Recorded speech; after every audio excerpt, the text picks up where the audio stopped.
How to withdraw money from TikTok.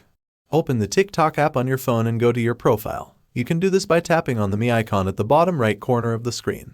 Once you're on your profile, look for the 3 horizontal lines or dots at the top right corner of the screen. Tap on them to open up a menu.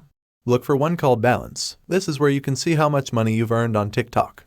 Tap on your balance to see your payment options. If you have money in your TikTok account, great. If not, don't worry, you can still learn the process.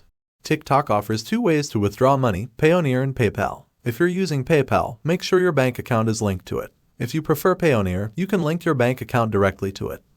If you're using PayPal, head over to the PayPal app or website and link your bank account. This is pretty easy to do, just follow the prompts. Once you've selected your payment method and linked your bank account, hit the withdraw button. TikTok will process your request, and your money will be on its way to your bank account.